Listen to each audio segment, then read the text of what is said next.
Okay, so we have another one, and it's also no power. So there are three devices like that. The first one was a broken screen, the second one was a fried NAND, and the third one is yeah, it's a hope, it's something different. Hmm.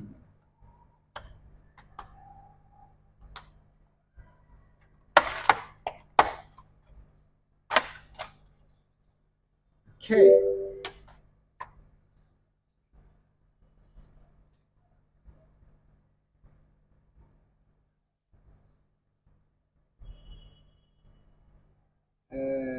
Okay.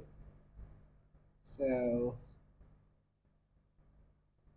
okay, so this is liquid damage. You can see from here. Yeah, so this is liquid damaged. Yeah, so I suppose this would be the only legitimate. Yeah. Okay, so this is liquid damage that we can tell from this from the corrosion on this side of the board, and with liquid damage board, we are not going to connect power to it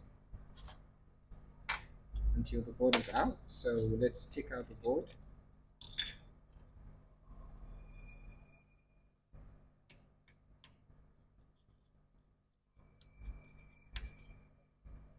So of the three devices, this is the one we'll be starting with. Uh, so we will obviously first make sure we need to take out the board and then identify all the spots on the board that are corroded before we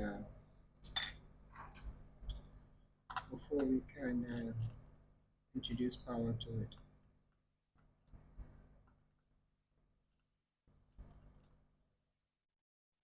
Already we see at the CD3217 that we have an issue. We have corrosion on one side of the board.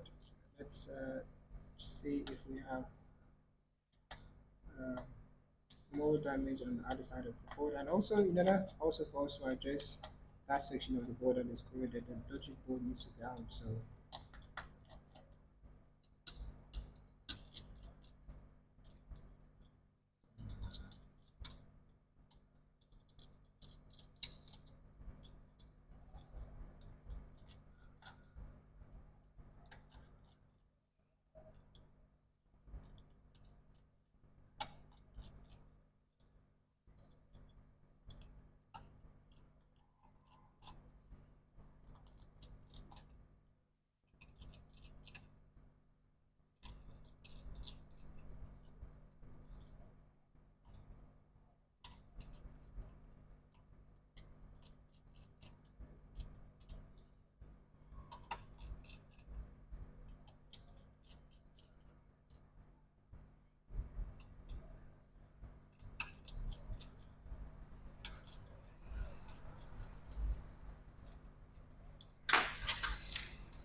whenever you're using a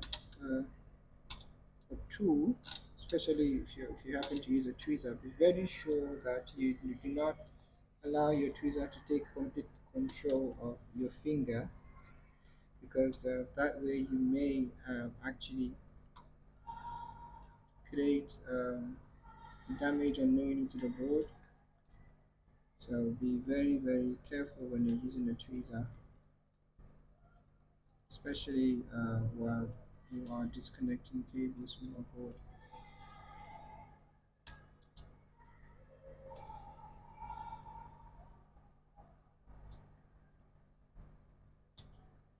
Okay, screws are out, cables disconnected.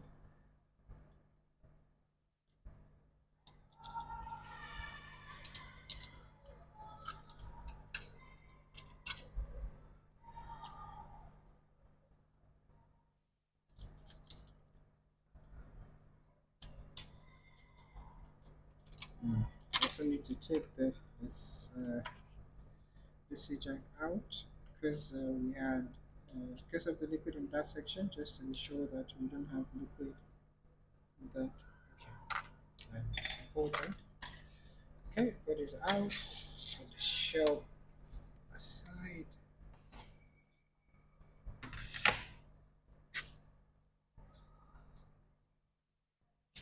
Okay, let's look at the other side of the board. So the first port we identified is this port here. Yeah, we definitely have liquid here. So also this needs to go as well. That will have to also replace. Now let's see what other side of the board is affected. What other side of the board is affected?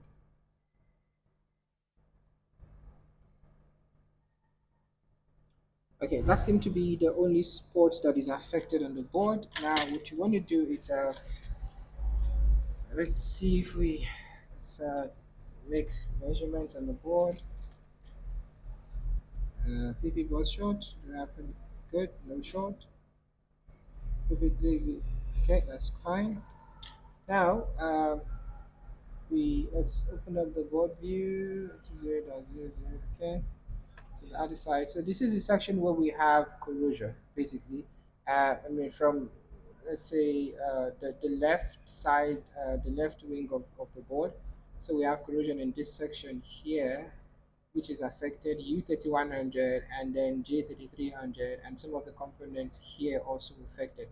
So we want to start by U3100 because if we let's now, why is that important? U3100, this board has four CD3217s. CD3217s are USB-C management ICs, and primarily they will be responsible to request 20 volts from the charger.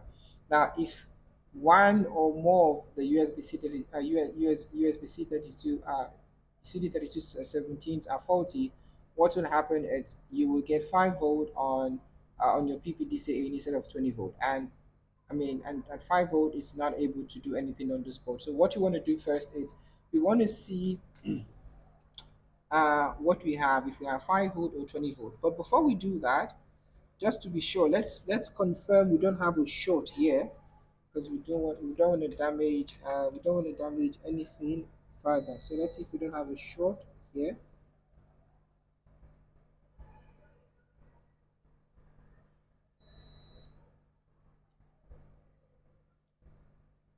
Okay. Let's see what cap is that. Okay, that's our PP plus. Okay, we don't have a short there. So okay, now let's see what we have, if we have 20 volt in our PPDC in or 5 volt. And also we will not be using that side of the board because we don't want to we don't want anything to go wrong with that side. Let's see what we have now.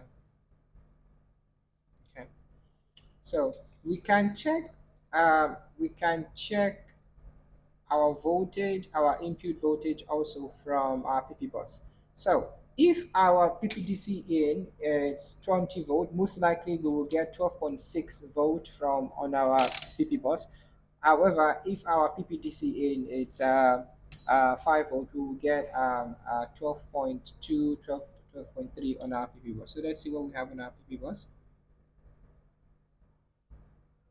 Yeah, so 12.3, that is because we have 5 volt. So if we had 20 volt on our PPDCE, we will be getting 12.6. So let's just confirm that that is the case. Now we are measuring on the other side of the PPD of the CD32's 17, so we can check from these two fuses here. Now let us also quickly open the schematic to give you guys an idea of what I'm talking about.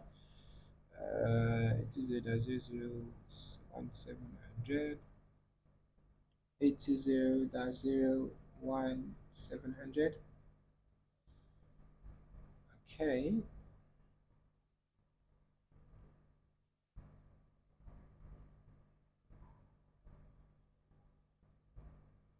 so UB, let's go to UB 400.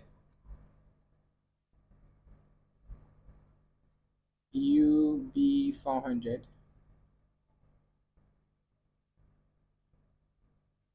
Okay, so it says secondary AC USB-C port controller.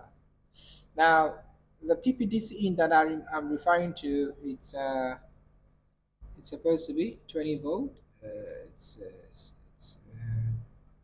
So it says here USB-C port controller.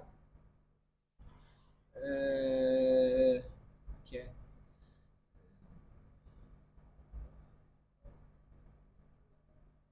Hmm.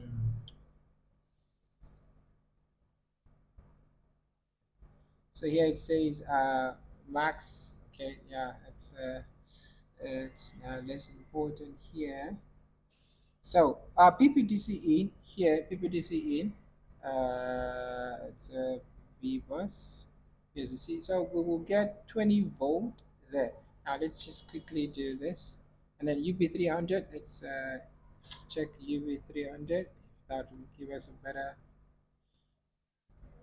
concept of what we are trying to primary. Okay, so let's go to click on it. Let's see. I had a fuse here. So FB 201. Let's go to that easy. FB 201. FB 201.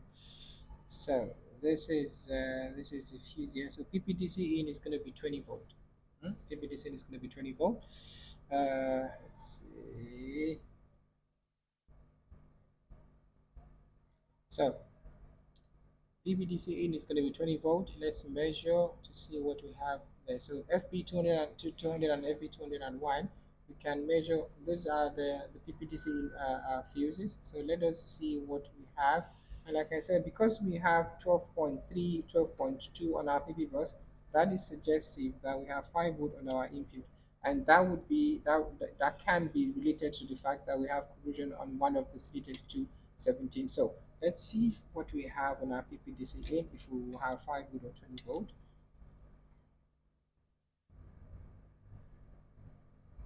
As you guys can see, we have 5 volt. And then on the other side, yes, we have 5 volt.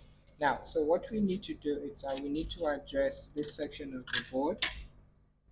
We need to address this section of the board. And yeah, before we will be able to get 20 volts. So the first thing we want to do is we want to give it a slight reflow. So we're not going to replace yet. Give it a slight reflow, and then see what it does. Afterwards, we may then have to replace it. Just first of all, you start by giving it a slight reflow first.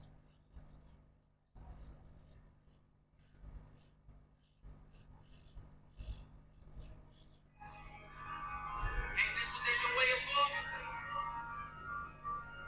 You ready?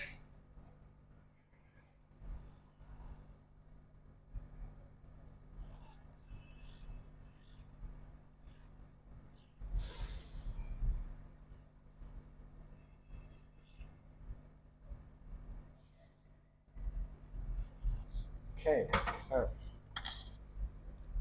giving it a slight reflow. Let's see what we have. Another reflow.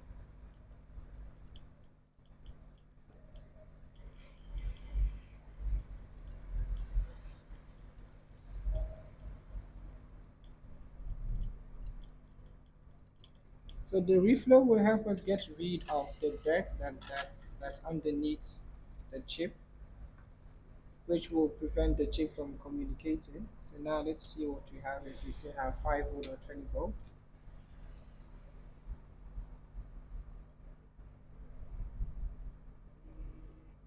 Okay, as you guys can see now we have 20 volt. That's good. Now, what also that will mean is we'll also now have 12.6 on our PPTC in instead of 12.3 that we initially had. Just show you guys. Oh, sorry, on our PP bus, I mean. Yeah, that's it. So now we have 12.6. Now, what that means is, so that is indicative that we have 20 volt on our PPDC. So Let us replace some of the components here because some of the components on Ivy are not looking good. Let's replace them, which also includes the charging port. Also, that needs to go.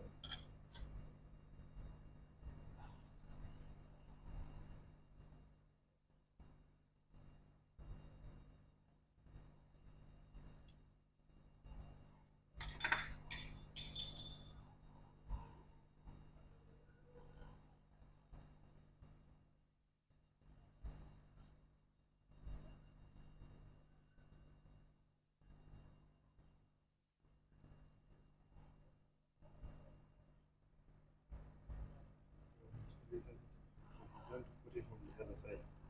Yeah, you can also put it from the top, but it just you have to reduce the power. Those two needs to go. That also needs to go.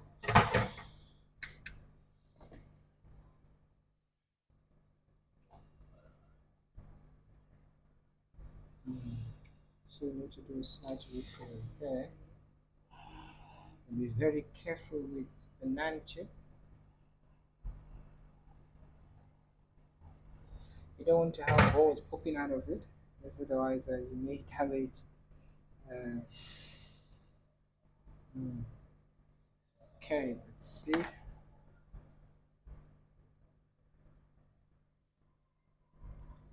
Let's get a donor board.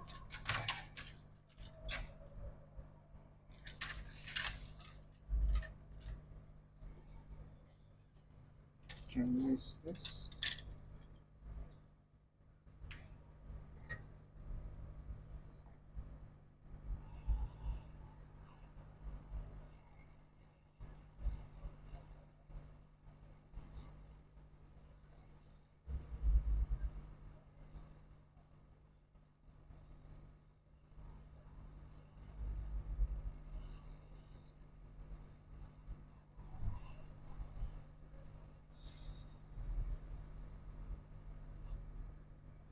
Okay.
So move this a little backward. Give us space.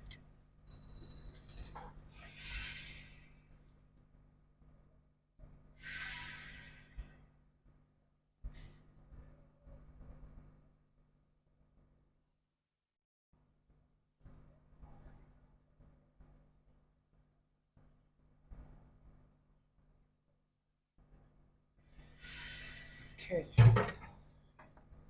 Let's see.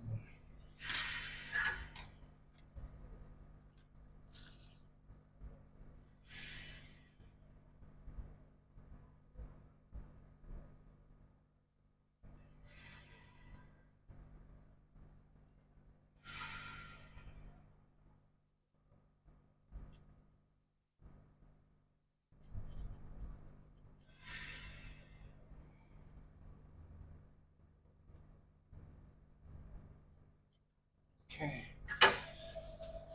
Quickly get a 6 inches board. And get that one.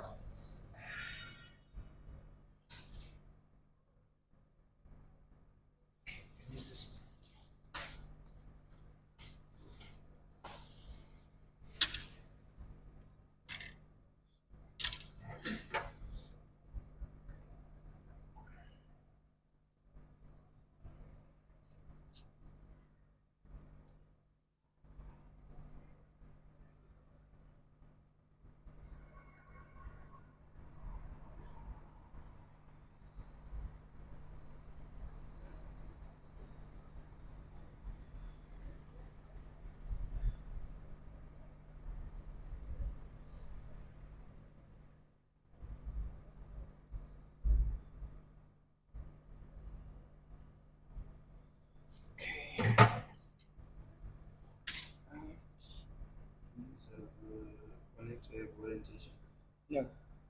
doesn't have.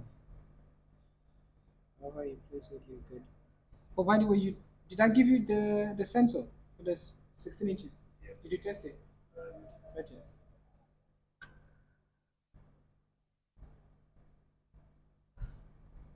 See, let's see what we have on the other side of the board. Yeah, can do it from that side. It's all good.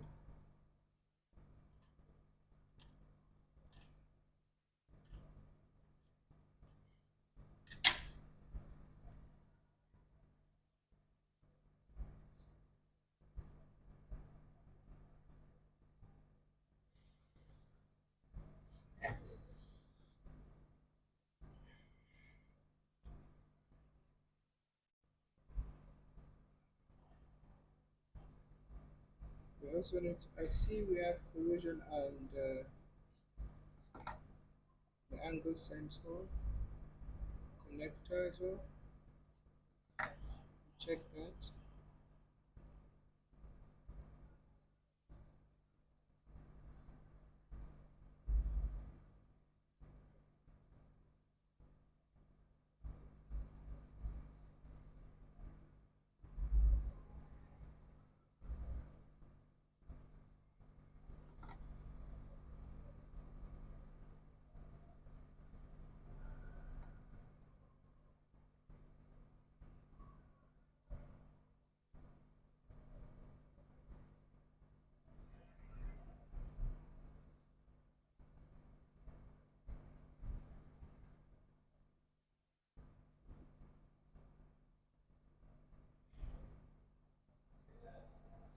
Okay, that's that. So we have a bit of a, yeah, we do have corrosion by the angle sensor. Let's see if that needs to be replaced as well.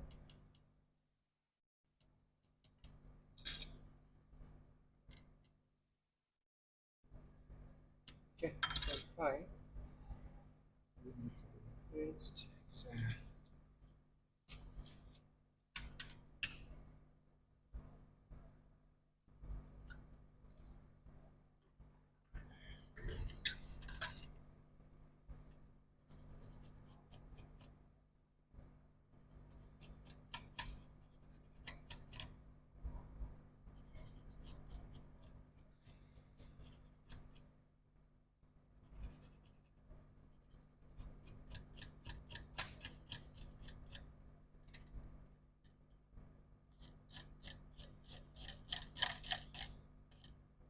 Okay, let's see if we still have 20 volt or we now have 5 volt, which in any case, yeah, let's see.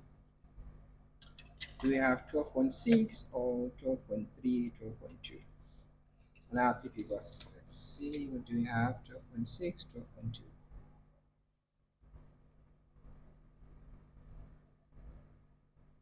12.6, that's good. So that tells us that we have 20 volts still. Okay, now let's check our newly replaced connector to be sure that it's working.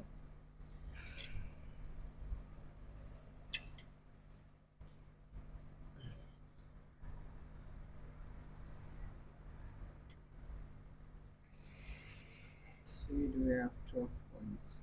This actually, whatever we get, will be fine. Let's see, 12.6, that's good. Connector is working on that side, the other side.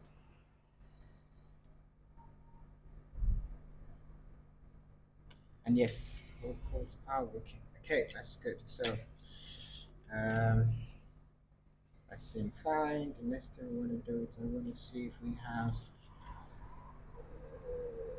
Okay, so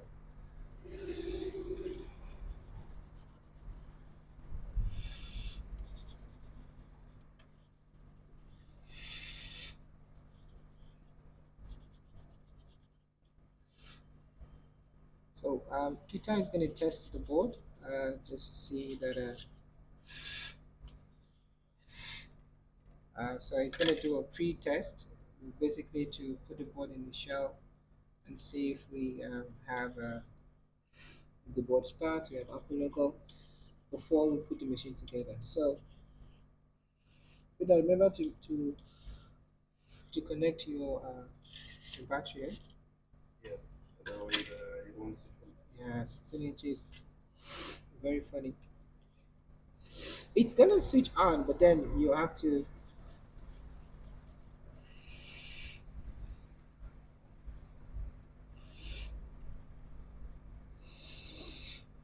Okay, we'll leave this for Peter to check it out. But as we can see, initially we had 5 volt on our PPDCIN, which will not start the machine, but now we have 20 volt. And then obviously, and then our PP bus was 12.2, 12.3. Now our PP bus is 12.6, which indicates that the machine is starting. So the next thing we want to do is we want Peter to do a pre-assembly test, which is to basically put the board in the shell and see if it starts. And then that will then yeah, then we then take it up from there before the device gets put together. So guys, once the device is tested, that is it's so Peter is also going to make a short video to show you guys that yes, the device is working. I suppose by the time the testing is by the time it's done the testing, I'll be done from prayers. It's time for prayers now. I'm gonna go quickly, and then when I'm back, I will show you guys. Hopefully, Peter tested and hopefully the device works. Then I will show you guys that yes, the device is up and running. Hopefully. Okay, thank you guys. I'll see you guys in the next one. Ingo says that. Okay, so this is the machine for the one that had the issue with the 20 volt, not drawing 20 volt, but was drawing 5 volt. So the board is put in the shell. I don't. And the two things that I noticed. Number one is the angle sensor, it's not working, and then number two, one of the fan is not working. So what we're gonna do is we'll have to put the board in another shell to see yeah, basically to test the fan and also get another angle sensor for it. But other than that, the board, it's the machine works just fine. Just the angle sensor as well as yeah, we'll set that out. We get another angle sensor, and the good thing with um, okay, yeah, that's fine. That's fine. So we just get an angle sensor, put the board in another shell, and then test the fan as well as just to see if it's a board issue or just a fan issue. So regardless, as you guys can see, the machine is started and is working just fine. I, if I have to put the machine to desktop, I have to cover the username. Um, just yeah. So I don't want to show up the username. So as you guys can see, the machine is booted to desktop. Okay, guys. Thank you. See you guys in the next video. Bye for now.